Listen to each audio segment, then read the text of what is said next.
अस्सलाम वालेकुम। मैं शेख नोमान, आप देख रहे हैं स्टार न्यूज़ एक्सप्रेस।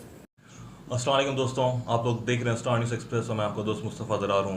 दोस्तों, आज हमारे साथ बहुत ही दिलचस्प पर्सनालिटी है जो contestant MLA from Karwan constituency है कांग्रेस पार्टी के, और आप कांग्रेस पार्टी के कारवान कॉन्स्टिट्यूंसी के इंचार्ज भी है। आपका नाम है उस्मान बिन मोहम्मद अल हजरी। आई एम बड़ी मशहूर, आप लोग को इंट्रोडक्शन की ज़रूरत नहीं है, लेकिन फिर भी मेरा जो काम है मैं कर दिया हूँ।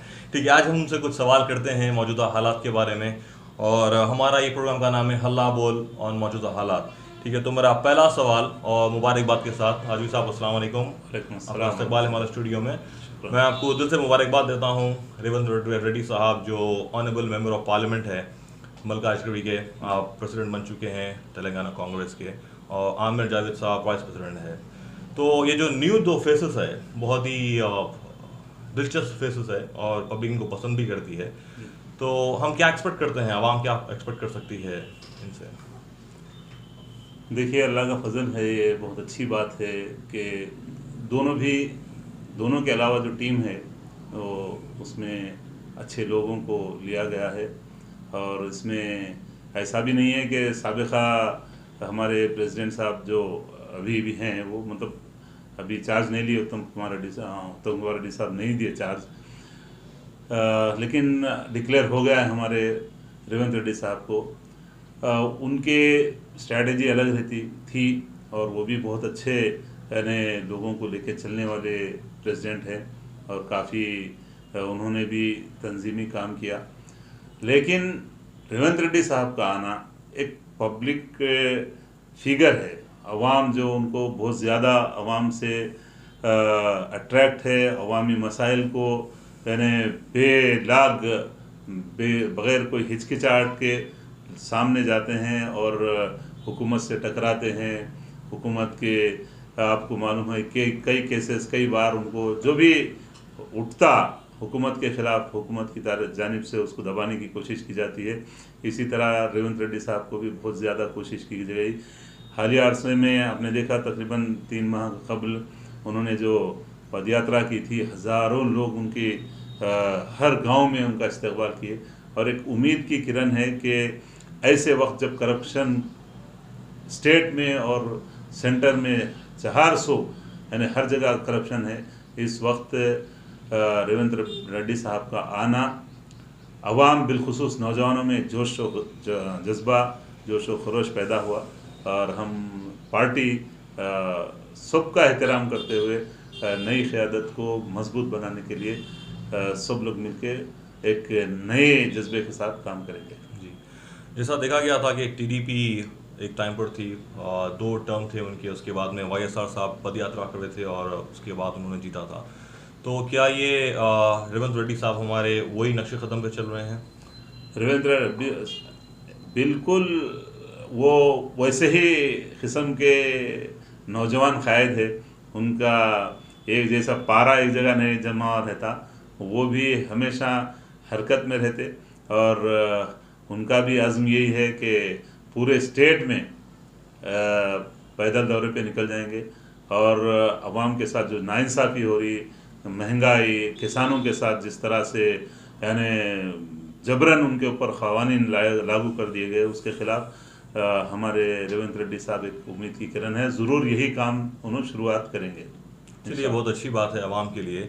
चलिए, अब मैं आपको कुछ करारा सवाल या फिर हल्ला बोल वाला सवाल करता हूँ। मैं फिलहाल जो मौजूदा हालात है, जैसा पेट्रोल के प्राइसेस बढ़ते जा रहे हैं सेंटर की तरफ से, फिर स्टेट की हम जब बात करते हैं तो यूनिवर्सिटी का लोगो चेंज हो गया, उस्मानिया यूनिवर्सिटी का, और हैदराबाद यूनिवर्सिटी का नाम चेंज हुआ है, रोड्स के नाम चेंज हो रहे हैं। जैसा योगी साहब हमारे यूपी में कर रहे थे, वही चीज़ यहाँ पर हमारे केसीआर साहब कर रहे हैं। तो मैं आपसे ये पूछना चाह रहा हूँ कि कांग्रेस इतनी पुरानी पार्टी है और उसकी तरफ से जैसा प्रोटेस्ट हम चाहते हैं वैसा नहीं दिख रहा है, क्यों? नशे व फराज हर जगह आते हैं, लेकिन जब क़यादत, जब कमांडर चेंज होता, फ़ौज में भी एक नया वलवला पैदा होता।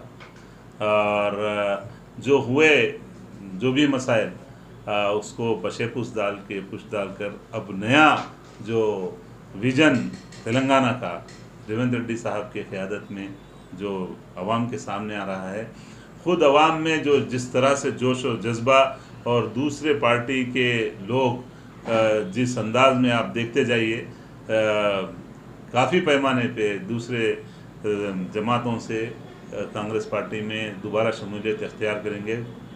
हर जगह नक़ाइस होते हैं, हर जगह जिस तरह से आपने देखा जिस जोश और जज्बे के साथ प्राइम मिनिस्टर मोदी जो नारे लगाए थे कि सबका विकास, सबके साथ, सारे चीज़ सब झूठे साबित हुए। जिस तरह से उनके वादे बैंकों में यानी गरीब लोगों के 15-15 लाख डालने के, सब झूठे जो चीज़ें थे आवाम के सामने आ गए। और महंगाई उस दौर में भी बड़ी थी जब स्मृति ईरानी जिस तरह से यानी पेट्रोल के बारे में जो जैसे सबके सामने है गंदे गंदे अल्फाज भी इस्तेमाल कर रहे थे यानी हुकूमत के ख़िलाफ़, उस वक्त की कांग्रेस हुकूमत के ख़िलाफ़। लेकिन आज वही स्मृति ईरानी खामोश बैठे हुए हैं और महंगाई बिल्कुल बहुत ज़्यादा बढ़ चुकी है। और अपोजिशन में जहाँ भी आप देखिए बीजेपी गवर्नमेंट जहाँ भी यानी कोई अपोजिशन उठ रहा उसको नाजायज़ केसेस में मुलविस करके उसको यानी फर्जी केसेस में यानी मुलविस करके उसको जेल को भेज दे रहे हैं। और यानी जबर और लोगों की जमहूरियत को जिस तरह से पामाल कर रहे हैं, ये माजी में शायद ही कभी कोई मिसाल मिलती। और दूसरी बात ये कि केसीआर साहब ये जो अपने आप को पहले बोलते थे कि मैं निज़ाम हुजूर निज़ाम का फॉलोअर हूँ, वो जिस तरह से हिंदू मुसलमानों को दो आँख की तरह देखते थे, मैं भी देखूँगा। जैसे ही इलेक्शन यानी वो कामयाब हुए, तेलंगाना अलहदा हुआ, कोई भी काम जो वादे किए थे एक वादा भी उन्होंने पूरा नहीं किए। दलित को चीफ मिनिस्टर बनाते बोले थे, 12% मुसलमानों को रिजर्वेशन देते बोले थे तमिलनाडु की तरह उस तर्ज पे, और यानी वक्फ को जुडिशल पावर देते बोले थे, उर्दू को उसका जायज़ मुकाम देते बोले थे। यूनिवर्सिटी का नाम जो चेंज हुआ इन्हीं के दौर में, सेक्रेटेरिएट की मसाजिद का इन्हदाम शहादत हुई इन्हीं के दौर में, दीगर मसाजिद खाना मस्जिद का मसला हुआ, आज तक महमूद अली साहब बोले थे कि वो बना देंगे, आज तक नहीं। ये भी अब देखिए यानी 28 तारीख हो चुकी है और मंथ एंडिंग में केसीआर साहब उसका फाउंडेशन रखेंगे बोले, वो मस्जिद वो उलमा इकराम के ज़रिए से रखाएंगे बोले। अब जून ख़त्म पे है और अभी तक भी कोई वादा उनका वफा नहीं हो रहा। ये सिर्फ़ और सिर्फ आवाम के साथ धोखा हो रहा है। इसके ख़िलाफ़ हर तरफ से आवाम कहीं भी, महंगाई हो या एजुकेशन हो, कहीं भी, और कोविड का जो मसला था, आरोग्यश्री के तहत इनका ये पेशेंट्स का इलाज कराना चाहिए। कोविड के जो भी पेशेंट्स है, जो इंतकाल हो गया, जो लोग जो भी किसी भी ज़ात का वो आदमी हो, उसको एक्स ग्रेशा देना चाहिए बोल के दूसरे रियासतों में भी ऐलान किए। जो भी इससे वफात पाए उनको, उनके बच्चों को, यतीमों के नाम पर फिक्स डिपॉजिट रखने का। बाजू की नई रियासत आंध्र प्रदेश जगन मोहन रेड्डी उन्होंने ऐलान किए।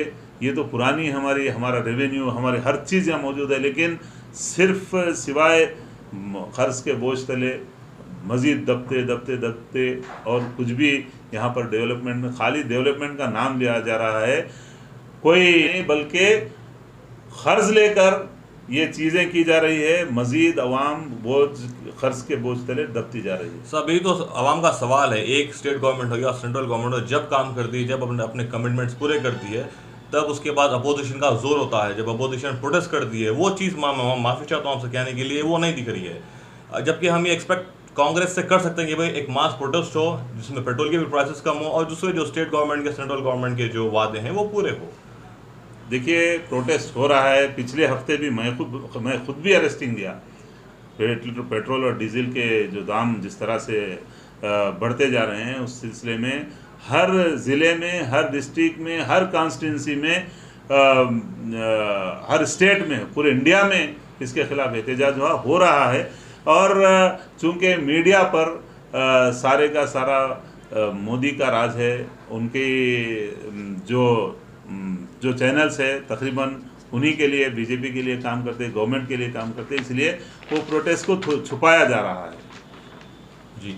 नहीं, आपकी बात से मैं सहमत हूँ ये, और मैं ये भी बोलना चाहूँगा कि कुछ मीडिया ऐसा भी है जो हक दिखा दिए, सच दिखा दिया। आज मैं आपके सामने हूँ, मैं आपसे सवाल कर रहा हूँ आपसे, माशाल्लाह, बहुत अच्छी बात है। और होना भी चाहिए। मैं गुजारिश भी करता हूँ कि हमारे दूसरे मीडिया पर्सन से कि आप लोग सामने आए, ऐसे सवाल करें आप लोग, ताकि आवाम को मालूम हो।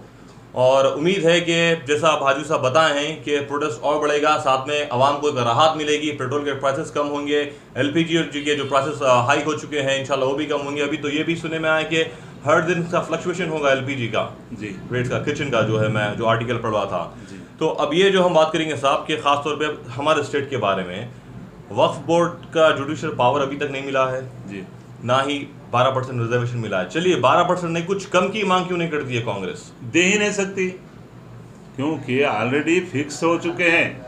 ये सिर्फ जुमलेबाजी जैसा अमित शाह की जो जिस तरह से बोले थे, ये जुमलेबाजी है और कुछ भी नहीं है। ऑलरेडी 4% रिजर्वेशन कांग्रेस गवर्नमेंट दे चुकी, जो भी और मज़ीद 5% तक करने का जो रिजर्वेशन के जो हुदूद है, जो भी हमारे दस्तूर में दिए गए, उसके मुताबिक ही काम कर सकते।